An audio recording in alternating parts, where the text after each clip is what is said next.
Welcome to the Cross-Cultural Psych Podcast with Professor Paul Youngbin Kim. This podcast features conversations on the intersection of psychology, culture, and faith with renowned scholars in psychology and related fields. And now, here is Dr. Paul Youngbin Kim. I have Dr. Veola Vazquez, who is a professor of psychology at Cal Baptist University. He serves as the diversity coordinator for CBU's PsyD program, and she also teaches the cultural diversity class within the program. Her most recent book is Healing Conversations on Race, 4 Key Practices from Scripture and Psychology. Veola, thank you for joining me today. Thank you for inviting me and looking forward to our conversation. Yes, me too. So I'll jump into the questions right away. I read your book, Healing Conversations on Race. So I'm familiar with the content and the HEAL model that you talk about in that book. For those who have not yet read the book but are listening to this recording, curious if you could provide a brief summary of the HEAL model. Sure. So the HEAL model itself is really an approach that I developed with my colleagues to help people have conversations about race and racism, race-related topics in a way that creates deeper connections, personal, interpersonal connections, emotional connections. So hopefully it's all heal relationships that are cross-racial or creating unity rather than just unity that's oftentimes develops in these type of conversations. Thank you for that summary. And I know the word HEAL is an acronym for 4 different components that you go into depth in the book about. So yes. I have maybe 1 or at most 2 questions for each of those components. So let's start with H, which is humility. And I'm going to read a quote from the book in just a bit because I appreciated this important point about humility. And this is from the humility chapter. And now I'm reading a quote. The person of color, this talk of self-emptying and humility may seem like a call to forget the past, detach from historical oppression, or minimize the racial injustices we see in the world today. However, ignoring or denying injustice is not part of our call to walk humbly, Micah 6:8. Close quote. Can you elaborate more on what true cultural humility might look like in racial relations? And the reason I really resonated with that quote is sometimes I hear the messaging around me that humility means that we must remain passive or quiet about racism. And certainly in your chapter, you argue that that's not the case. So can you elaborate a little bit more on that? Yeah, for sure. I know we're going to get to the other letters, but humility being the first, but then empathy, acceptance of race-related emotions, and then love is one of the 4 practices that we encourage people to use in cross-racial conversations. And humility, although it is one of the practices, it's really a foundational practice because what we're really encouraging people to attempt to do is to demonstrate Christ-likeness in the conversations on race. And if we look at Christ and his character, he certainly was humble, right? The ultimate example of humility, of self-sacrifice and the idea of self-emptying that comes from Philippians. But also, he's a God of justice. And justice is throughout the Bible discussed. And so trying to demonstrate the true humility and true desire for justice in our interactions means being open about the ways that we have either experienced injustice as people of color, what that's been like for us and how we've responded to it. And doing so in a conversation cross-racially with others who we hope will be willing to listen and to really deeply understand the experience and what that's like for people of color emotionally, experientially, and then in that interaction of listening to the story, be able to build relationships and hopefully create deeper relationships I mentioned before, but we're having to voice the issues is really important and having someone then listen to those is the next step. We really encourage deep listening. Yeah. And I know, like you said, we'll get to the deep listening part in just a bit, but I really like the idea of humility being foundational among the 4 components that are outlined here that you are arguing that you start from a humble posture. And again, not a passive posture, but a posture that is modeling after Christ-like humility. And we use the Galatians chapter 5, 22-23, the fruit of the Spirit, as our guide of how that love is fleshed out. So love, joy, peace, patience, kindness, goodness, faithfulness, gentleness, self-control. And those we try to flesh out and demonstrate that that's how we facilitate and engage in humble interaction with others. If I can press a little bit deeper into this response, Veola, does humility look different for those who might have, for example, perpetuated racism versus those who might be on the receiving end of racism? Yeah, I think that the practical, like what it looks like, but of course it's going to look different for the perpetrator versus the recipient of it. And so a perpetrator might, for example, say humility by self-reflecting and admitting and seeking forgiveness, let's say, whereas the victim might not need to ask forgiveness, right? Because they haven't been the perpetrator. But they do, on the other hand, to demonstrate humility in potentially accepting an apology, being willing to sit with the other person who has maybe even hurt them and to try to step into their perspective. We're going to get to the empathy piece of it, I know, but really both sides, whether it's the perpetrator or the victim, we're really encouraging the conversation to be a mutual conversation where both people engage in it with humility.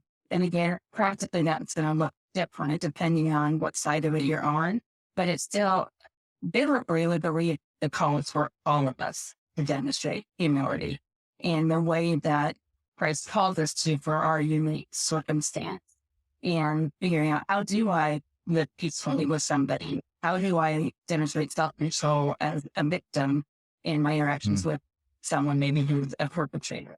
It's a very high calling to try to be Christ-like in a situation which most of us want to be reactive. I guess that's not that we want to be reactive, but that we are reactive, because it's a natural emotional response to reactive in our pain, in our anger. Yeah. Thank you for elaborating on that. And let's talk about empathy, because you touched upon that already. Yeah. And you wrote in your chapter that Christ-like empathy includes patience, even if the other person might not be accepting or validating of our own racialized experiences. As you mentioned, this is really difficult to do. For example, for those of us who are people of color, how we are tired of or weary about continued having to educate others about our experiences and the invalidation of our struggles from others. And so I'm curious how you would suggest that we cultivate this practice of empathy or patience for others, especially from the perspective of when we become weary as recipients of microaggressions and other types of racial discrimination. So again, we encourage people to enter into these conversations in a way that is manageable for the person, right? Everybody's at a different spot in their journey of responding to these things. Some people who are people of color, like you said, feel very tired. They're done. They don't want to have the conversations anymore. And so they might enter into these conversations at a slower pace than others. But we really encourage on both sides. Again, if you have a person of color with somebody, the white person, and a conversation related to a race-related experience, for each person to be able to try to enter into the world of the other person for empathy. So putting ourselves in the other person's shoes, trying to see the world through their perspective, which means the white person, let's say, really attempting to understand at a deep level what the emotional experience is of a person of color. And then because of that emotion, what is the relational need? We really house what we'll talk about in the book based on attachment theory and emotional focused therapy techniques, which highlight this idea of relational bonds. So the cross-racial relationships being a potential area where we can create a relational bond, a relational connection. And one of the key ways to doing more is through empathy. and then trying to understand and meet other people's relational. And so if on both sides, we can slowly and gently enter a conversation and recognize that, yes, I do have emotional needs here. And this other person potentially might be able to meet those needs by hearing my side of the story, understanding that I get sick and tired of having to explain my perspective. But maybe they can just say, gosh, I understand that you're sick and tired of this. And I want to be a person who you don't necessarily need to get sick and tired around anymore, but I might hear what you really need from me. We really encourage both sides to do that. So to just use the basic with empathy that, we're learning graduate school, I don't know, we'll become therapists, denying whatever they said and repeating it back, and then trying to figure out what the emotion is behind it, and then asking them the question, what do you need from me? And that's really kind of practice, that we'll practice in empathy, which we think can help in these cross-racial conversations, and that's where we often get lost. We get stuck in anger and frustration, and we don't really understand that, well, maybe the anger is really a signal that I'm hurting and I need someone just to comfort right now. So we talk about primary emotions and deeper emotions. I think it's powerful, Veola, when you talk about how empathy on both sides can be really helpful in this conversation. And it makes me think that students, but also folks in general, would benefit a lot from basic empathy training, especially when it comes to having these difficult conversations. I think, as we know, right, that there's research indicating that people can increase their empathy to a certain degree by receiving training, and being intentional in doing so, I think, can be perhaps a promising endeavor. Yeah, I think so. Acceptance is the next letter. And again, I have one quote that stood out to me as I was reading, and I wanted to read it. And then I'll elaborate a little bit more as to why I'm highlighting this. So this is a quote. To be sure, corporate lamentation of racism and racial injustice can bring healing in Christian congregations. However, one-on-one lamentation with an empathic partner offers opportunities for deeper relational connections. You've, again, touched upon this already, but I'm intrigued by this idea of one-on-one lamentation. In my circle, I often hear of lament as being a collective or corporate effort, as in the church lamenting a tragedy, right? Or a campus community coming together to grieve a loss, right? But what does one-on-one lament look like? What might it look like? Could you give an example or two? Yeah, I'm sure. So we think about lament, David lamenting in the Psalms, where he's crying out to God, why God? How long will this go on? And really being the painful cry against every injustice or pain that's coming to the person's life, right? So that's what David does. And then after it's cry out to God, he names feeling, he wonders what's going on, and then he demonstrates his trust in God. We'll come back to it, but I trust that. I know that you are sovereign. And so this pattern of crying out to him, naming the pain, and then recognizing his sovereignty, it's so helpful if you're having or about to have a cross-racial conversation. And then after the cross-racial conversation, to pray and simply model that approach with racism and racial issues as a focus. And so we encourage people, if you're going to start on this path of this really difficult conversation, start out in a place where you both together are able to pray up to God, recognize the pain that racism has caused, and then recognize that God's present and sovereign. And so simply sitting down, praying together out loud, with that hand, that true lamenting together of what has occurred in our world. So it could be a recent tragedy, or it could be, the history of our country and the ongoing impact of that on daily lives. So starting there, before conversation on race, we kind of start out in the same spot, and then ending the conversation in the same place, and really again remembering God as himself. That's powerful. I think when I think about my own teaching and how there are times when I do pray in class with my students, But again, this is a sort of a larger group setting where there may be 30 or 25 students with me.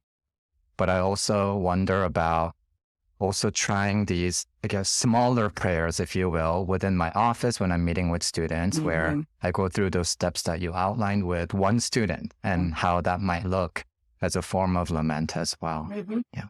I think it definitely brings together, as Christians come together and lament together. It starts that creation of that emotional connection that we're talking about, especially when you have that cross-racial interaction going on. It's important to feel like you're at least starting from a similar place, because then things get hard in the conversation. But if you can at least know you're both starting with a similar sense of the sadness, what racism has caused in our world, it gets a big starting point. As you're talking, it's not a question that I had thought through earlier, but a question does come to mind, Veola, which is, what you're describing sounds like something that could happen with someone who might be on a similar page with me regarding the depravity of racism and how it still manifests today. But what about if, say, a student is not on the same page, for example, about the negative impact of microaggressions, where they might be in a lot of denial about the validity of that construct? What might lament look like in those cases where a student and I are conversing and we're not seeing eye to eye about that? Yeah. That's a good question, because I think that may be one of the struggles that some people might have with our model, is that people in the conversation might come from very, very different places. And so what I think is, as far as lament is concerned, the other person might not want the lament. They might not see a reason to lament. So you might not be able to start there. Or if you're thinking about two people lamenting together. So certainly we can lament on our own, just as David did, or he felt very alone many times. But then if you're going to enter into the conversation without that and knowing that you're at different places, we really just think about, well, as the individual and having, like, what is my role in this conversation? How can I really truly demonstrate, empathy, acceptance of my own emotions, and then Christ-like love? Even if the other person doesn't do that, how can I do it? Regularly reflecting. Am I really truly recognizing this person's emotion? Am I really trying to meet their need? Am I really trying to be humble? And if it's an area where I'm not being humble and I legit consider areas where I'm struggling, we can do our part, right? And what I have found is, in times when I've tried to use this model just out and about, right? I'm talking to someone and about something and the topic comes up. If I'm doing that internally, I find that the conversations go a lot better. Yeah, they don't necessarily follow the steps that we've outlined in our model all the time, but the other person might not be there for that. But if I'm doing my part, then the conversations really they end up in a different place, because anger gets replaced with empathy on my side, right? Because then I say, okay, I need to look at the other person's perspective and really try to understand why they may not agree with me that microaggressions caused, or that something was a microaggression. Try seeking from their eyes, and people tend to respond a lot better. We know when we understand them and listen to their perspectives. And it's conversations go better, I think, even if we don't start on. Thank you for that. So acceptance is next. And one thing that I really appreciated about the acceptance chapter is your balanced perspective on anger. And so many times, especially in our Christian communities, we dismiss anger as perhaps going against the harmony that we pursue, right? And that in contrast, in the chapter, you refer to anger as an emotion that can be a God-given signal. And I thought that was really powerful phrasing, especially as someone who comes from a culture that maybe encourages sort of the suppression of anger in a way that I found sometimes not healthy. And so I'm curious, how can Christian communities be more accepting of uncomfortable emotions around racialized experiences, including anger, especially anger, but also other emotions? Yeah, if you think about anger, we do like to think about it as a signal. And we consider it sometimes the primary emotion and sometimes a secondary emotion, because anger at an unjust, unrighteous act is normal or should feel, right? God's demonstrate that his righteous anger goes to sin and injustice. And so Christ-likeness does not say anger is wrong. But there are times when, as human beings, we are not, righteous in our anger. But that feeling, that emotion, definitely signals that there's something more going on. And it might be, if we think about a surface level emotion, that's what we call secondary ones. And if you go a little bit deeper, you get the primary emotions. And anger very often is a signal that there's pain present. And that pain can take many forms. It could be shame, hurt, and could be even loneliness, sadness, fear, even. And so in the church and in Christian communities, I think it's really helpful to think about if we see someone else in anger or if we feel anger ourselves, just to ask, what might it be signaling? And there's not just the feeling that it's signaling, the deeper feeling, but it's also the need, the relational need. If I'm feeling angry as a thing, a microaggression, right? First of all, it's probably just, but then also there's probably something more there. And probably for me on my side, I'd probably be scared. Scared that this person who's, perpetrating this microaggression might do more to hurt me. There might be more behind that. And when you're scared, the need is to feel safe.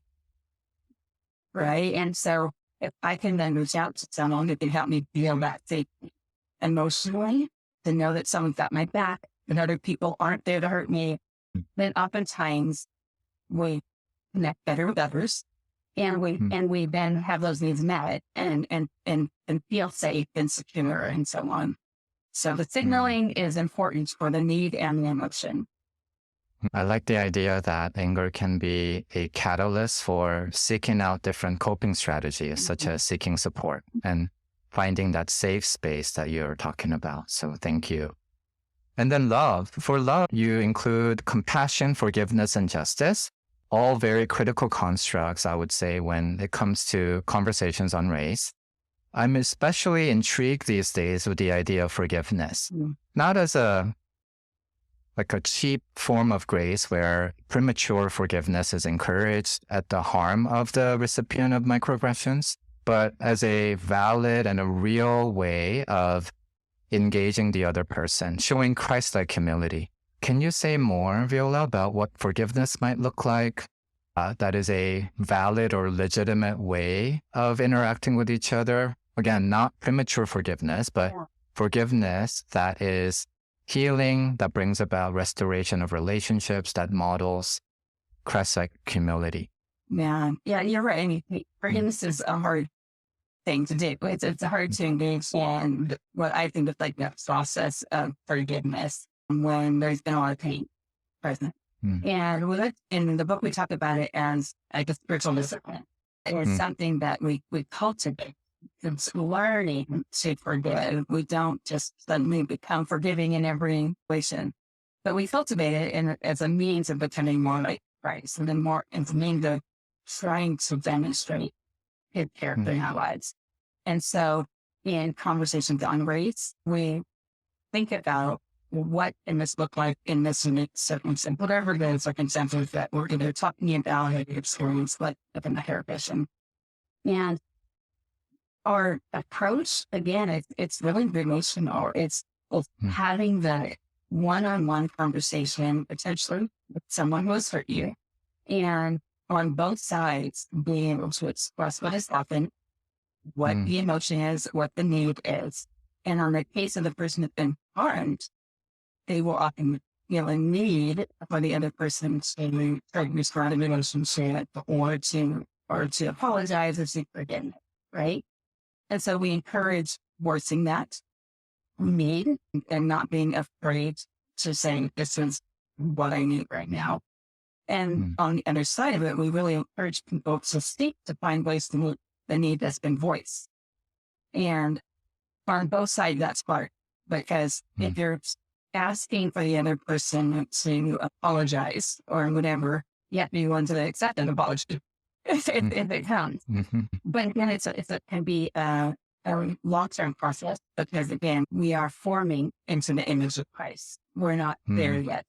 And so if in that process, the person finds that it's hard to forgive or they have the need, the person apologizes and they find that they still got a lot of emotional stuff going on, continue the conversation, have another conversation, go back to it, continue to, on both sides, to demonstrate each of the piece of model. I would say that humility, that empathy.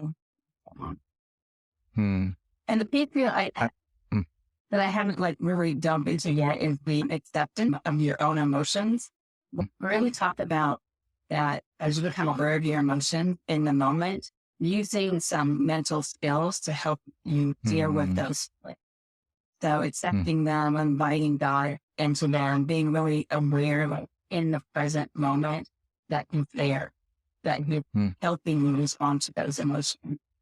So not denying the emotions, not fighting against them, but truly just allowing yourself to be aware of what's going on inside and trying to voice that to the other person in a humble way. I'm struck by the intentional prayers that underlie all of these endeavors, that it's important to continue to lift up prayers to God for wisdom, for love, for Christ-like humility when engaging in all of these endeavors. So really appreciate that aspect of what you're talking about. I think it's something we don't normally do in these type of conversations. We just get going and we say whatever comes to mind and we stop listening to the other person. But just, it's very intentional. And the other part that is very intentional is being other focused, right? Thinking about the other person and trying to live up to the biblical call to consider the other person better than ourselves. And one way to do that is to really try to empathize, even if we might not agree with what the other person might be thinking or feeling. Yeah, our model is definitely not one where we try to necessarily come to some conclusion about who's right or who's wrong.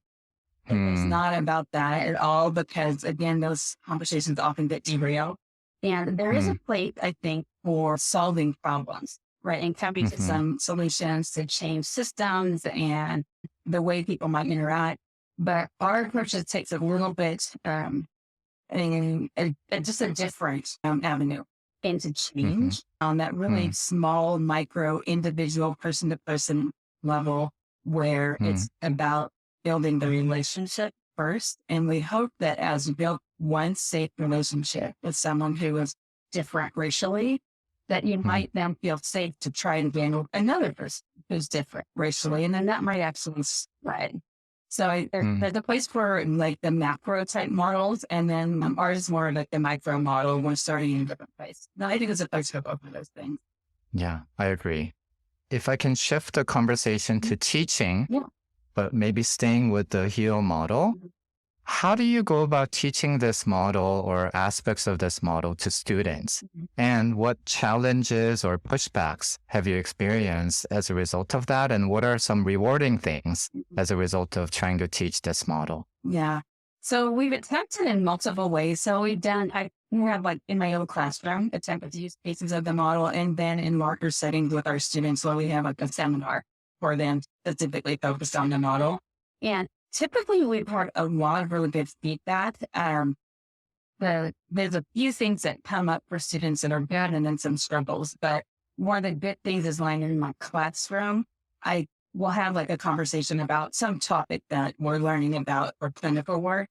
And then I will step back and I'll just ask students to see if they can identify the emotions they were having as they were having the conversation. And then I see if I can have them see what need that they might voice, and see if others in the classroom are willing to empathize and say something that makes that need. That's hard because the students in the classroom together. But at the same time, I try to remind them that it's a skill it's important for them to learn for clinical work, because I teach doctoral students, and trying to help them practice those skills in the classroom when it's hard, but it's also going to be hard to do in clinical work. And so it can be difficult because it's really encouraging people to like slow down and to talk about the process of the conversation. So in larger settings, so what we found is people always want more time because we ask them to actually try the conversation, try and practice it. And people normally say, I wish I had more time to do this because it gets really deep really fast, most of what we find. But at Cal Baptist, we have students from all religious backgrounds. And so many of our students are Christians, but not all of them are Christians.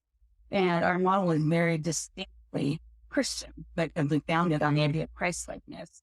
And so some students will ask us, well, how do I do this if I'm not a Christian?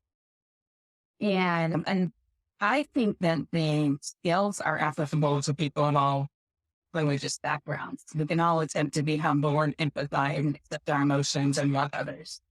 But so we kind of try and have to help students see the connection for those who are not Christians. Yeah, I was going to ask about for students who might not come from Christian backgrounds, what are some specific pushbacks that you might receive? And so it sounds like those conversations have happened for you already. Yeah. And you perhaps make the argument that there are pieces of this that are applicable across cultures, across Yes. religions. You also serve, among the many things you do, as a diversity coordinator for your program.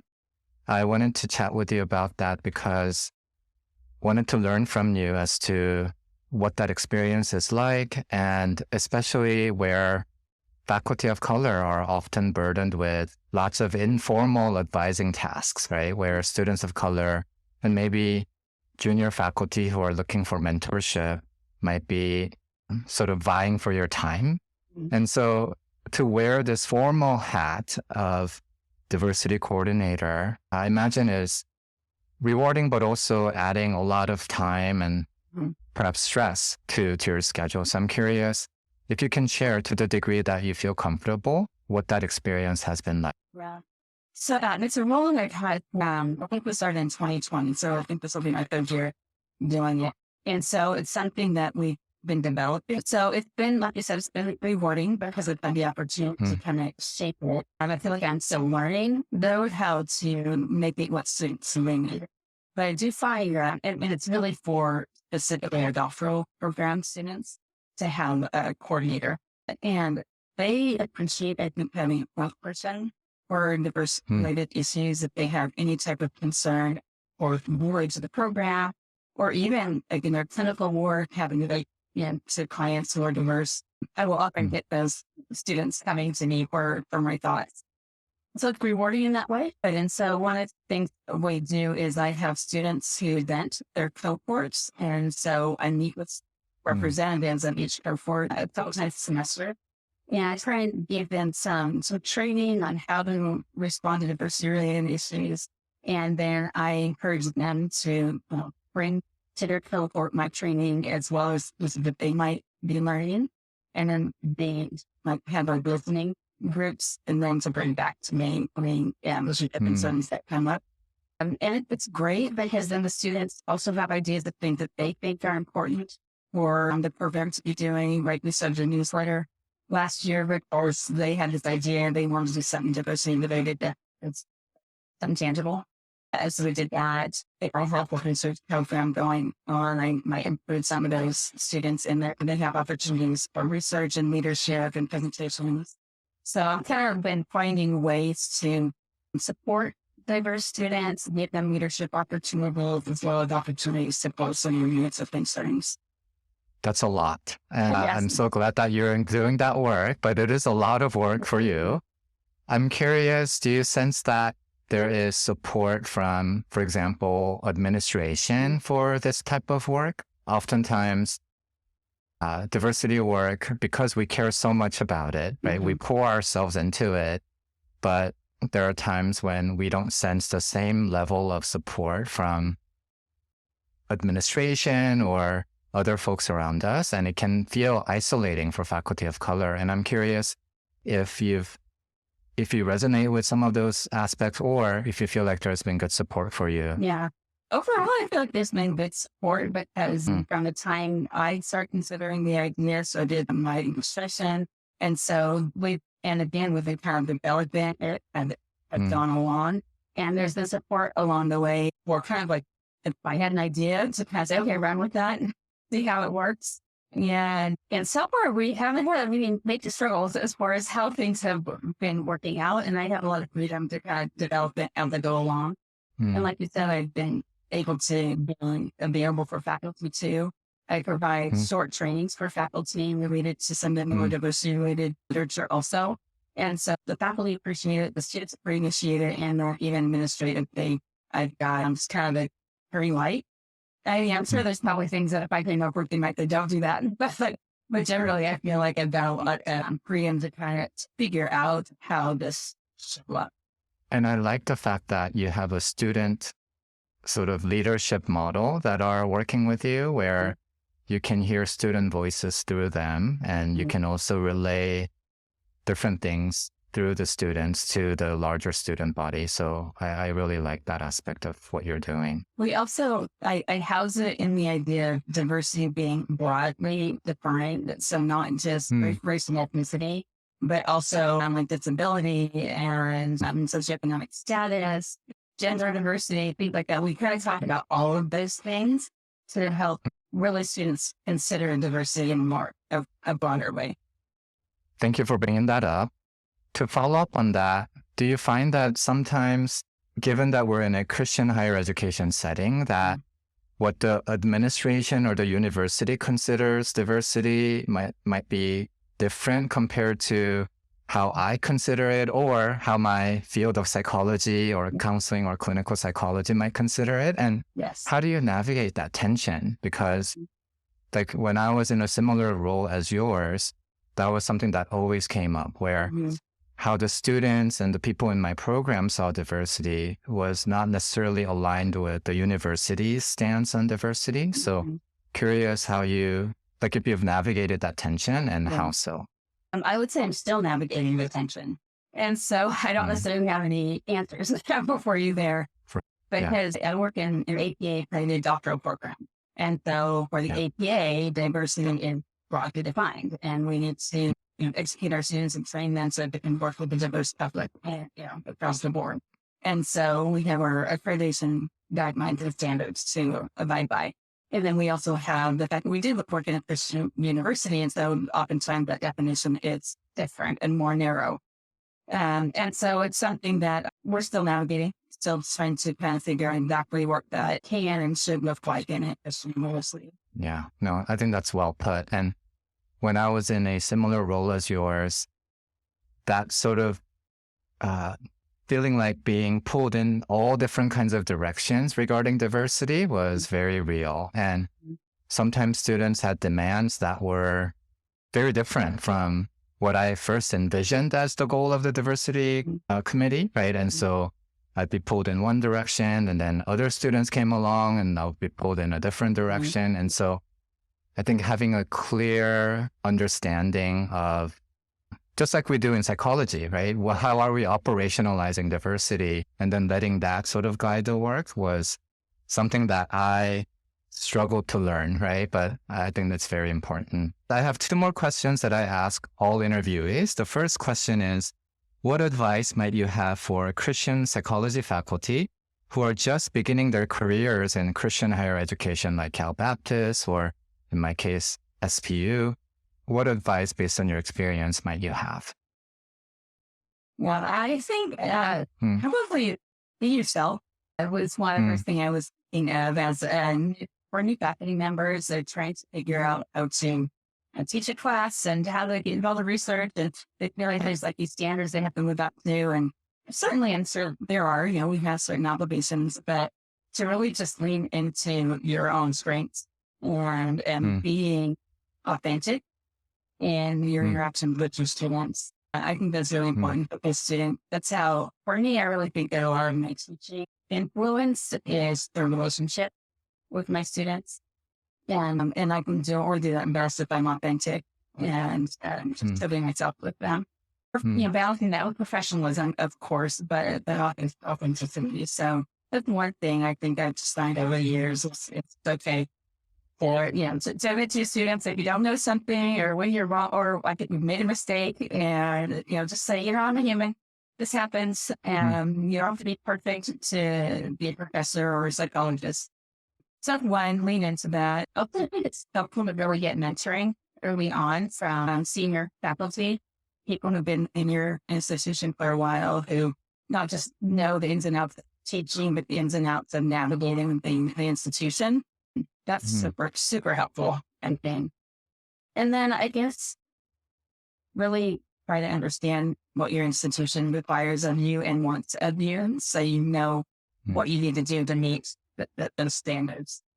Whether it's scholarship and research or service to the university, teaching, to know what's expected and like the things that matter and the things that don't matter. Because I think sometimes it's easy to caught up in trying to do everything. And then later you learn that, like why the things I was doing don't even really matter for me to get a promotion. And so it's like to really understand those things super, I think is helpful. Right. And mentoring can help you increase that understanding as well. Yes, right? very much so. Yeah. Yeah. Good advice. Thank you. And then if you could ask my next guest, who I don't know if they'll be in psychology, but if you could ask them any question about psychology, especially about teaching of psychology, what might it be?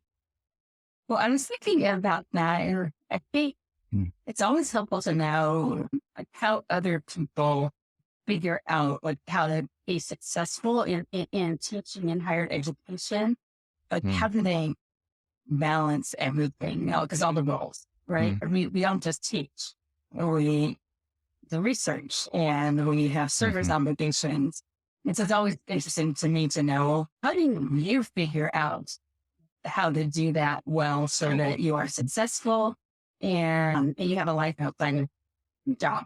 Yeah. Right? Because often, Christians, we want to be involved in ministry opportunities oftentimes and serving in our community, but that takes a lot of time sometimes. And at least I know, like in my context, service is important and even services community, but it's only 20% of our contract. But it might take up a lot of the time if we really get involved in it. And so I'm just curious how people do it. One of my mentors called it $1 million question, the question of balance in academia. Yeah. Well, this has been a really fantastic time of learning from you and about your book, but also about your teaching and your service. Before I stop the recording, are there any other things you'd like to say before we end our time? I think if people want to know more about the book, they can pick it up or they can look at our website. It's www.hearingconversationsonrace.com. Thank you. Yes, definitely. And I'll be sure to have that link available in the episode information as well. Thank you for listening to the Cross-Cultural Psych Podcast with Dr. Paul Youngbin Kim. We hope this content was meaningful. If you enjoyed the podcast, we invite you to write a review on Apple Podcasts and Spotify. Also, let us know what you'd like to see covered in future episodes. We hope you will join us next time.